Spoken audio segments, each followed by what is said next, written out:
Hello everyone, I hope you're having a great day today. MersLess Ones here, back with another Dokkan battle video, and in this one we're going to talk about whether you should summon or skip on the Rising Dragon Carnival TEQ Broly Wrathful Part 2 banner from the Transcendent Dokkan campaign. Hopefully you enjoy. If you do, leave a like. If you're new to the channel or you have been here for a while, please consider subscribing and help me get to 600 subscribers. Also, if you would like to further support me and the channel, you can do so by becoming a channel member, and that is entirely up to you. Now, with all that said, let us go ahead and get started. So first things first, this is the part 2 LR for the Transcendent Dokkan campaign. Obviously, this is a Rising Dragon Carnival banner, meaning that SSR summon rates are doubled, so you know that is pretty cool. Another thing is your first few summons on this banner you will get some summon points, but I'm recording this after I did my summons already, so yeah, I already got my summon points and all that stuff. Another thing to know about this banner, there is no pity. As you can see here, you are just able to use these coins here in the shop. We could take a nope, sorry, Broly's theme is playing. Yeah, so this is just pretty much the characters you can get with the coins in here. Let's see, the first few characters we see all the way right here, stopping at Kale here, they are on the featured list. Everybody else here is just from, you know, previous older stuff. So if you have enough carnival coins and you want these characters, you can pick them up with that. And so we just go ahead and take a look at the banner very quickly. Obviously here's the new Broly. We'll go over him very shortly, and all of the other featured characters here at the moment. LR AGL Golden Frieza, he got his EZA for part 1. This guy, he is getting a super EZA next week. His details are not out yet, as well as this STR Broly. He's getting an EZA next week as well, but his details have not been tweeted out. And then we just have some banner units here from old banners, and then she's here just because, and that's pretty much it. So yeah, that's just pretty much the banner. Now, as for the characters in detail, we'll go over them. Alright, so here, first off, we obviously have the new Broly Wrathful. I went over this character a bit in detail for his, details video and animations, but just the most notable things about this unit, he's a stacking character. He stacks 20% attack and defense on his 18 key and 12 key. So obviously when you hear the word stacking, the first thing that may come to your mind is Festival of Battles. So if you're like if you're an advocate for Festival of Battles, he should be very good in here, because for every super attack the enemy launches at the character, he gets 30% attack and defense here, which is, obviously very, very good. He just has base guard, and he has damage reduction only for a few turns. 70% guard, or not 70% guard, 70% damage reduction his first turn. After that it's 30, then his third appearance he'll have nothing. So basically he's just going to be guarding with raw stats. So yeah, he's going to be more effective in longer fights like Festival of Battles, like I mentioned, the 10th anniversary red zone fights, and all that other stuff. So overall, just going off his kit here, he does seem really, really good here. He has a chance to launch additional checks that have a high chance of becoming super attacks. High chance is 50%. So your very first luckiest turn, you'll be doing 5 supers, the 18 key, and then, these other attacks there that have a 50% chance to do so. And then when receiving an unarmed super attack, you have a great chance of nullifying it, and you get 260% attack, and you do counter with tremendous power. And also, he does have an active skill here, which bewarages his attacks temporarily, causes ultimate damage to enemy, 60% defense, and you get a scouter here. And you can do this from the 3rd turn from his entry turn. So basically his 3rd appearance. Oh, it's his it's his 3rd appearance. Is it his 3rd appearance or is it his 2nd? I think it's his 2nd appearance. So you can do this, I think, on turn 3, 4, and 5. Yeah, is when the turns you'll be able to use this character as an active skill. I'm pretty sure. I could be wrong. Can't remember how that start of turn actually works. Here are the categories he's on. Here are his character links, some of his best linking partners, and all that stuff here. Obviously, Has some pretty good linking partners. So yeah, overall that's pretty much the Broly. He's really made for longer fights. He also leads Exploding Rage, which isn't really in a good spot right now. So there's that. Up next we have the Super Saiyan 2 Caulifla and Kale tag unit that came out for part 2 of Golden Week. Yeah, they're okay. They're pretty decent. They lead Universe 6 here, and Universe 6 is pretty competent, I do think. Probably will have a hard time in some of these fights. Well, actually, no. It's just that I think all the Universe 6 characters are probably dodge or die at this point. But, you know, there are some good characters on Universe 6, like the Hit, this unit right here, and there's some other units that I really can't think of on the top of my head that are probably okay in there at the moment. But yeah, here they are. They are a tag unit. I guess just to go over them very quickly. When you do start off as, what do you start off as? You start off as Caulifla first, then you are able to tag into Kale. So yeah, starting from the 6th turn from the start of battle, meet up with Super Saiyan 2 Kale, and you can perform your reversible exchange. Changes key spheres of all types to physical. That's going to help out because, you know, on that 6th turn, if you collect 23 key, you get guaranteed dodge, which will just pretty much help out this unit really well. For when receiving an attack for the first time within a turn, just guaranteed dodge there, so that's pretty cool. And you get 20% damage reduction before receiving an attack for a turn. After dodging an attack, you get some stats here. Attack and defense under 20% and launches an additional super and damage reduction rate 40% for 6 turns.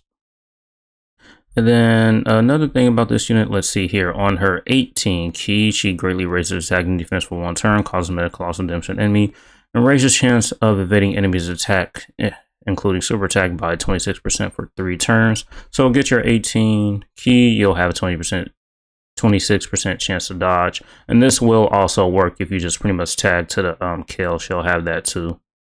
And then on the 12 key, you just raise attack and defense for 1 turn, and then you raise the chance of evading enemies' attack and chance of performing a critical hit by 6% for that 1 turn.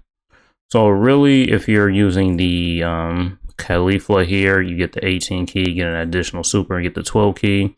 You really have a 32% chance to dodge and then a 6% chance to crit. So there's that.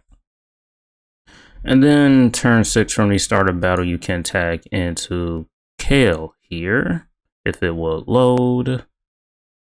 All right, so that took a while to load. Yeah, pretty much here is the Kale here. When attacking for the first turn, for the first time within the turn, you get guaranteed crits. So her first turn, you'll get guaranteed crits. She's going to have some dodge there, or not dodge, guard, excuse me. When attacking with 12 key, 100% attack. When activating the active skill, or when attacking with 24 key, 200% attack. When receiving an attack, you get 66% defense for every key obtained. So you want to get a lot of key spheres with this unit. With 6 or more key spheres, you get 2 additional supers, and when 23 key, you are guaranteed to launch 2 more additional supers. So really, if you want to, you turn 6, and instead of picking up all those key spheres with Caulifla for the guaranteed dodge, you can tag into this unit, and then you just pretty much come here, and you'll get a guaranteed of 5 supers, and if you have some dupes of this unit, you're going to be guaranteed. Well, you have a chance to get the 6th super, and then all those supers are going to be guaranteed crit. And also with her super attacks effects here, her 18 key, it's kind of the same. Instead of dodge, you'll be getting a 26% chance to crit if you're going to be using the Kale for 3 turns. And then on the 12 key, pretty much the same thing, except you're going to get 6% crit chance and then the 6% chance to dodge here. So a very interesting character. So there's that. And then she also does have an active skill as well. Can be activated upon entering the attacking turn. You get 6 key and 40% attack in battle, which is, you know, going to be pretty nice. Actually, I don't think I went over the Caulifla's active skill, did I? No, I didn't. Her active skill is basically Universe 6 category allies key +1, 16% attack and defense in battle. So if you're going to be running a full team of Universe 6, this is the active skill you want to use. Or if you want to do Ooga Booga big damage, you can use Kales. And I know how everybody that plays this game loves Ooga Booga big damage. So there's that. Up next, we are going to have the Gotenks here. He's been out for a long time now. He's definitely aged pretty well in my opinion.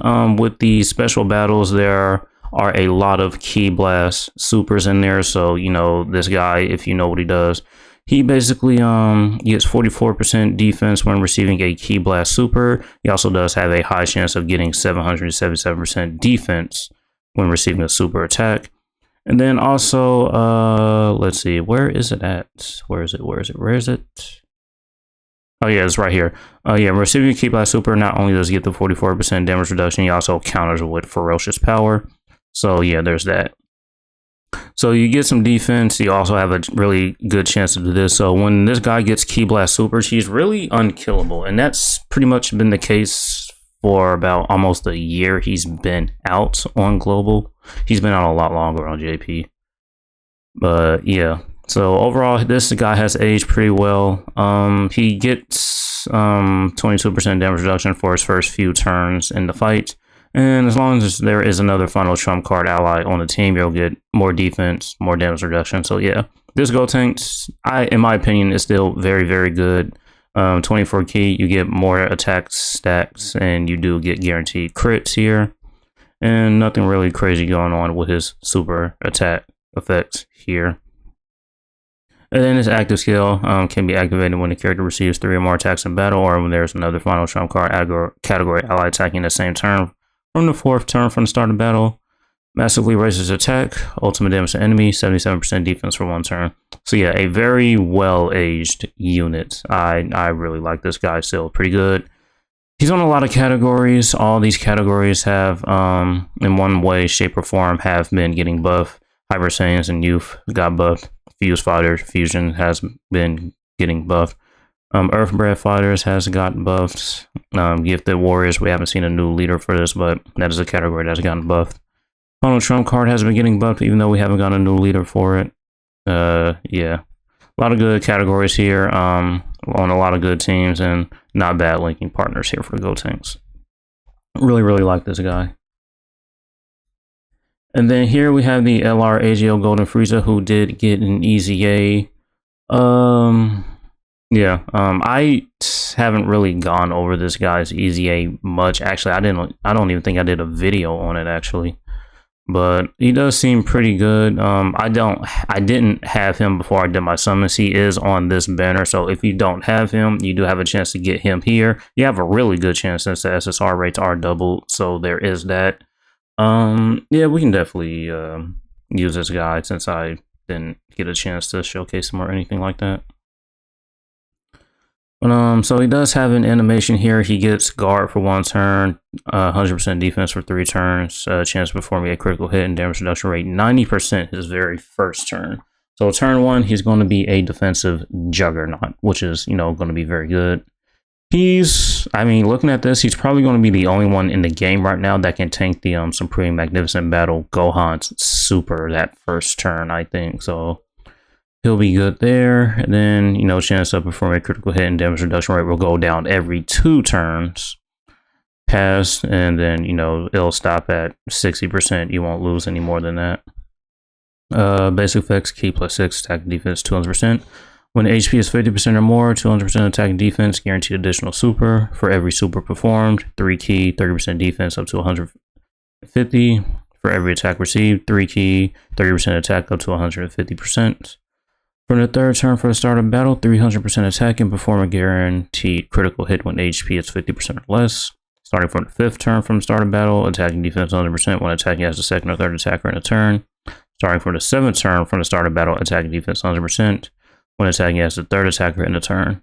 So really, this guy you probably don't want to use in long fights since he's going to be losing his crit chance and damage reduction. So he's probably going to be more catered towards short fights, which kind of honestly doesn't really work really well with the Broly, actually, if you think about it. Well, not necessarily. Early on, you want to use this guy in slot 1. Hopefully your Broly will do his super attacks and stack up a little bit. Then maybe when this guy's pretty much, you know, on the 5th or even the 7th turn, you can just pretty much have him as a floater. And then if your Tech Broly stacked up enough, he should be able to handle slot 1. But, you know, it's kind of tough since he's just going to be having guard and raw stats. And he also has an active skill here, which can be activated when HP is 50% or less, starting from the 3rd turn from the start of battle. Massively raises attack temporarily, causes mega colossal damage to all enemies. And then 18 key greatly raises attack and raises defense for 1 turn, mega colossal damage to enemy. 12 key greatly raises attack for 1 turn, causes colossal damage to enemy, and lowers attack and defense. The attack lower will be great for the Goku Black Zamasu special battles fights. Here's his categories, here's his links, and then his linking partners. So that's the LR Golden Frieza. And then this guy, like I mentioned, he is getting a Super Easy A next week. His details have not been tweeted out or anything like that, so we're still waiting for that. As well as this Broly, he's getting an Easy A next week as well, but we're waiting for his details to get tweeted out. But they will help out Movie Boss's team a lot. The only thing is, this guy is not on Exploding Rage, so he won't really be able to go on the LR Tech Wrathful Broly's team. But he does share 6 out of 7 leaks with him. You can put them on Movie Bosses, Pure Saiyans, Super Bosses, or whatever, really. So yeah, we're waiting on those guys' EZAs. Some banner units here. This guy's from the 10th anniversary. Pretty much just a successors support unit, really. Yeah, there's that. He's an old unit. He's the 9th anniversary AGL LR Broly banner unit. I mean, not much to say about him. Sanday Vegeta last year banner unit, not much really to say about him. And then she's this here probably because she's just a Kale. Really, she did get an Easy A last year. Yeah, I mean Universe 6. So that is pretty much all of the featured units on this banner. So is a banner worth summoning on? I mean, you can't go wrong summoning on this banner. I mean, it is a Wrathful Broly. We don't have a lot of this kind of Broly in any of the Dragon Ball games here. So getting him here in Dokkan with some representation definitely is nice. If you don't plan on doing Festival of Battle a lot or like long content, maybe this Broly isn't for you. But the Dragon Ball Super Broly is my favorite Dragon Ball movie, and I would like to have this Broly, and if you feel the same way, you would probably like to have him as well, so it definitely is worth summoning since the SSR rates are doubled. And you know, I mean, if you don't have any of these characters, now is a good time to collect them, but don't go too deep on this banner, honestly. And if you do, it won't be too much of a bad idea to go in deep, because, I mean, I don't expect anything major happening besides Daima coming within probably not till the end of the year, going into next year, starting at the 11th anniversary. So yeah, that's going to be it for this one. Hopefully you enjoyed. Thank you for watching, and as usual, until next time.